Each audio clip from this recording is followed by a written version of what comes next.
Opa, sejam todos muito bem-vindos à nossa disciplina Direito do Consumidor. Meu nome é Renato Porto e vai ser um prazer estar trabalhando com você. Renato, diz para mim aqui, sem maiores delongas, qual a tua dica pontual? O que você quer falar? O que você acha que vai cair na prova? Bom, eu não tenho dúvida.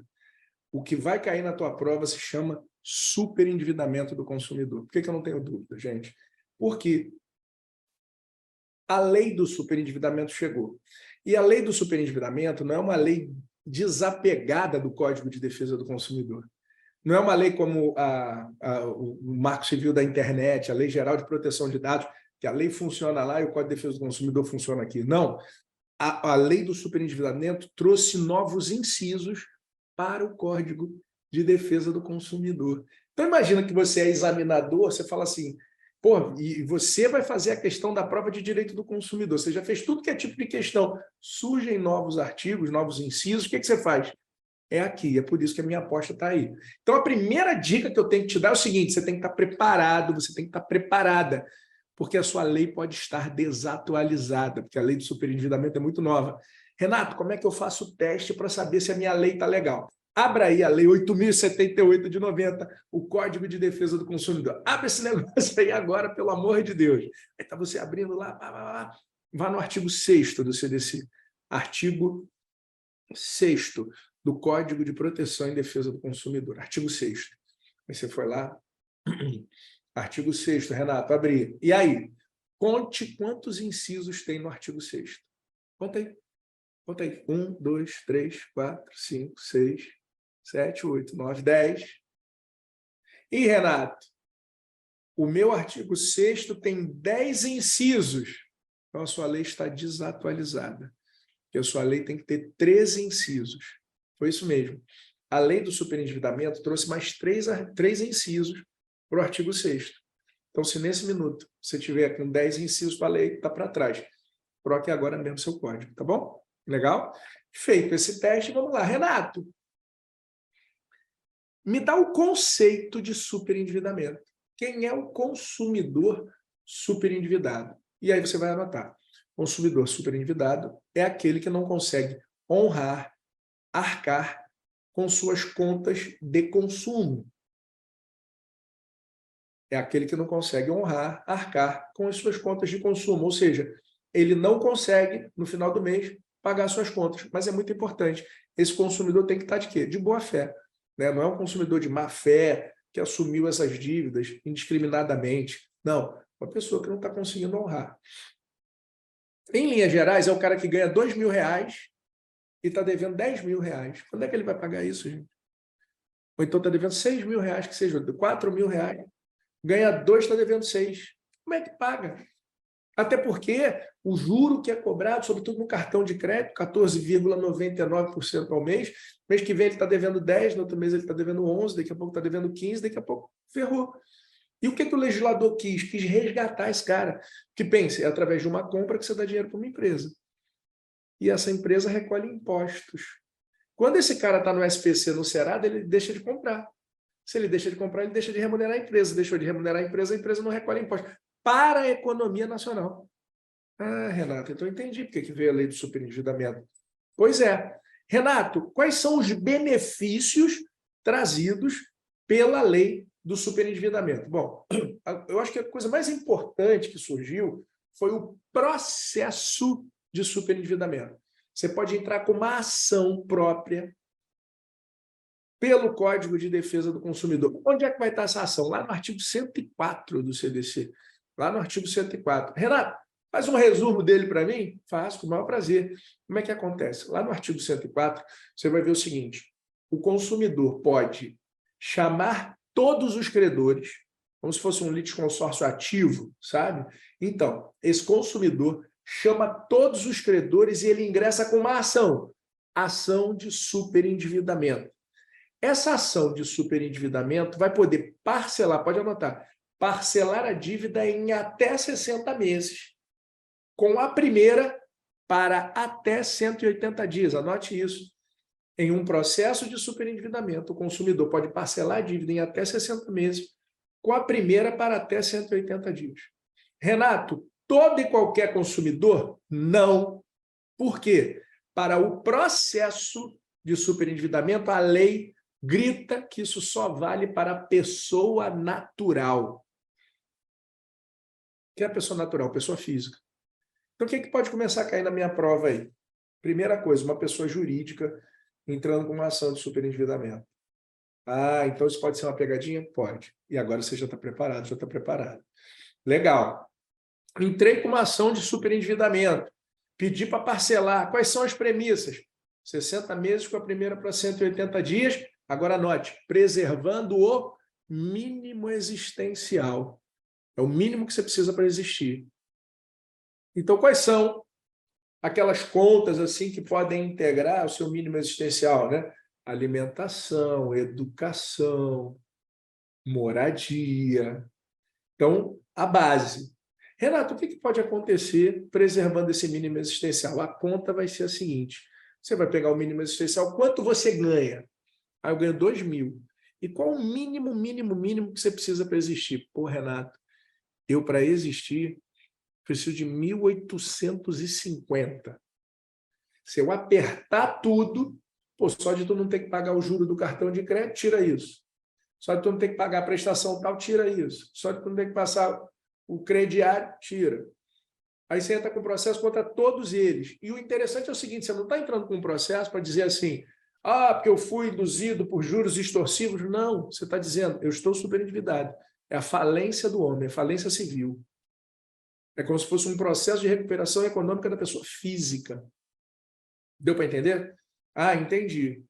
E aí você qualificou o autor, traz todos os réus, ação de superendividamento, e você vai dizer, vai apresentar o teu plano voluntário de pagamento para a sua dívida. Como é que é esse plano voluntário? Você vai dizer, eu ganho 2.000, o meu mínimo existencial são 1.850, faz lá uma planilha, me sobra 150. Só que hoje eu devo 6.000. 150 vezes 10 são 1.500, vezes 20 são 3.000, vezes 40 são 6.000. Vamos dizer que você tem um juro, né, de mais 10 meses, mais 60 meses de juro. Olha o que você faz. Traz todos os seus credores, fala, estou apertado, mas estou apresentando voluntariamente uma forma de pagar com juros essa minha dívida. E aí o juiz pode ali homologar esse plano compulsório de pagamento da dívida. É a chance de você tirar o consumidor do problema. Quem é esse consumidor? Consumidor pessoa física. Como é que ele pode fazer? Dividindo em 60 meses com a primeira para 180 dias. Ele pode processar quem? Individualmente? Não, você faz uma ação contra todos os credores. Ah, Renato, posso entrar com uma ação esse ano, daqui a pouco eu entro com outra? Não. Depois de ajuizada uma ação, você pode botar essa observação. O consumidor tem que aguardar um prazo de 2 anos para ingressar com uma outra demanda. Legal. Renato, tem alguma exceção à regra? Gente, eu estou mastigando a lei, é só você anotar agora a exceção à regra. Quais são as dívidas que não vão integrar esse rol? Por exemplo, eu vou dizer 5 dívidas aqui que você vai anotar, e se no problema vier uma dessas 5 dívidas, você fala, não se aplica a lei do superendividamento. Legal? Então, bota lá, dívida de número 1, exceções à regra. Ou então, dívidas que não se aplicam ao processo de superendividamento. Bota lá, número 1. Comércio de luxo. Comércio de luxo. Comércio de luxo está fora. Ah, Renato, então, comércio de luxo fora. Ah, gostei. Comprei minhas bolsas da Prada, minha BMW, não está dando para pagar. O que o legislador pensou aí? Não garantir direitos para o endividamento ativo, que é aquela pessoa que não consegue se controlar e gasta mesmo. Não, é um pobre coitado, cara. E olha só, o pobre coitado, pouco importa quanto você ganha por mês. Você pode ganhar 50 mil por mês, dependendo das contas que você tem para pagar. Você não está conseguindo existir. Né? Eu estava com um caso no outro dia, aqui no escritório, que a mulher ganhava 10 mil reais. Aí você fala, porra, tem 5 filhos. Separou do marido, está com 5 filhos, como é que paga as contas? colégio, mas não sei o que, não sei o que lá. Pô, quando ela falou, ganha 10 mil, eu falei, tá super endividada? Tá devendo 40. Com uma ação de superendividamento, a gente pega o mínimo existencial e vai pagando aos pouquinhos por mês, R$ 500 por mês, 300 por mês, 200 por mês, 1.000 por mês, sei lá, cada um vai ter uma soma. E quais são as dívidas? Comércio de luxo, está fora. Se vier uma questão de alguém que se endividou com comércio de luxo, o legislador não quis abraçar o endividamento ativo, está fora. Qual é a segunda, Renato? Traz aí, crédito rural. Segunda, crédito rural, fora também. Além do crédito rural, Renato, crédito imobiliário, financiamento da tua casa. Se vier uma questão com financiamento imobiliário, tira também daí. Tá? Mais alguma coisa? Sim, comércio de luxo, crédito rural, crédito imobiliário, contratos de crédito com garantia real. Se você tiver uma garantia real, algo garantindo aquele crédito, tipo financiamento do teu carro, não vai dar também. Renato, então esse está fora, né? Finalmente, já que eu falei que são 5, são os contratos dolosamente contraídos. Quer dizer, dolosamente contraídos com claro fito de não se efetuar o pagamento. É a pessoa que pega o dinheiro de sacanagem para não pagar. Ah, tá bom. Então, surge um processo de superendividamento. Renato, quem é o consumidor superendividado? O cara que tem boa fé, mas não consegue honrar com suas dívidas de consumo. Quais são as benesses dessa lei? Você pode parcelar em 60 meses para a primeira para 180 dias. Pode entrar toda hora com essa ação? Não, tem que ter um interregno de 2 anos. Renato, quais são os contratos que não são abraçados pela lei do superendividamento? Contrato de crédito, contrato de crédito imobiliário, crédito rural, contratos dolosamente contraídos, comércio de luxo, contrato de crédito com garantia real. Beleza? Beleza? Fechou? Tá bom. Renato, tive uma noção geral do processo. Quais foram os direitos básicos trazidos? Quais são os novos direitos básicos trazidos pela lei do superendividamento? Aí você vai dar um pulo lá no teu artigo 6º para ver os incisos 11, 12 e 13, que são os novos incisos. Dá um pulinho lá. Bom, esses incisos vão estar dizendo o seguinte: direito básico do consumidor, prevenção contra o superendividamento. Se você notar que tem alguma relação humana, que um fornecedor está levando o consumidor ao superendividamento, Renato, me dá um exemplo aqui de um consumidor que está sendo levado ao superendividamento. É a empresa que dá o mínimo do cartão de crédito, depois oferece uma linha de crédito para poder pagar o mínimo e vai levando, vai levando, vai levando. Tá bom. Uma outra coisa é a seguinte: se cair uma questão mostrando que o fornecedor está tirando todo o dinheiro do consumidor, sem preservar o quê? O mínimo existencial, é o inciso 12, que fala do mínimo existencial do consumidor. E o inciso 13 traz um tópico interessante, que não necessariamente fala sobre esses dois assuntos que eu trouxe aqui, mas é que são os pesos e medidas de produtos, que tem que ser muito claros. Então não adianta mais, presunto, R$3. Aí você fala, porra, 1 quilo? Não, 100 gramas, 200 gramas. Entende? O perfume ali, não sei quantos ml, isso te induz a erro. Então, se cair uma questão assim, você fala, opa, fere o inciso 13 do Código de Defesa do Consumidor. Tá bom. Em linhas gerais, gente, o que o Código de Defesa do Consumidor fez? Ele inverteu a ótica. Antes, a responsabilidade era de quem pegava o dinheiro emprestado. Agora é de quem empresta. Então, eu acho que a grande temática desse bate-papo aqui sobre superendividamento vai estar na informação. O consumidor tem que ser bem informado. Seja na hora do contrato, fase contratual com as suas cláusulas, seja na oferta, na fase pré-contratual. Porque ele não pode ser induzido a erro, levado ao momento do consumo. Como você tem que ser bem informado, eu queria que você anotasse alguns métodos, algumas técnicas que fazem com que o consumidor tenha consciência. Tá? Então, vamos lá. Elenque aí. Técnicas que atraem a consciência do consumidor. Tá bom?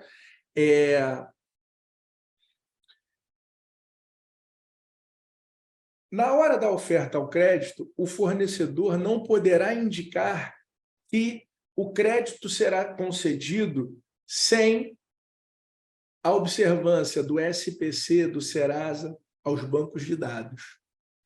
Porque, senão, eu posso dizer que simplesmente eu estou sendo induzido a erro. Quer dizer, mesmo sem consulta ao SPC Serasa, aos órgãos de crédito, está fora.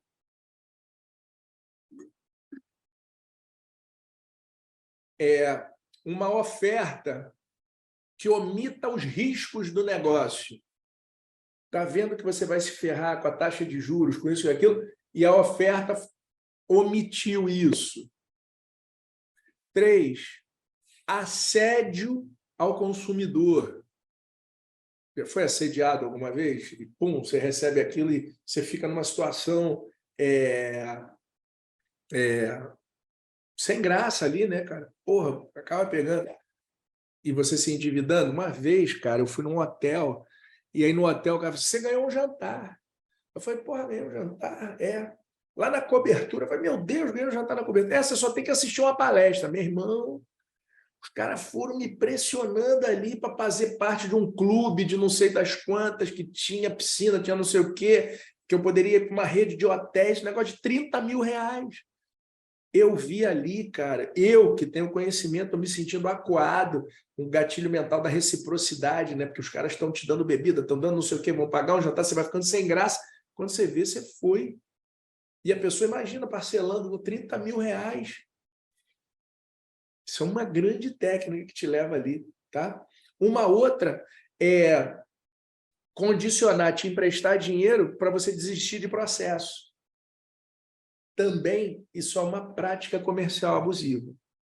Agora é o seguinte, se em algum momento o consumidor for pressionado, for acuado ou não for bem informado, o que pode acontecer? Aí eu queria que você desse uma olhada, deixa eu abrir aqui, o artigo 54D,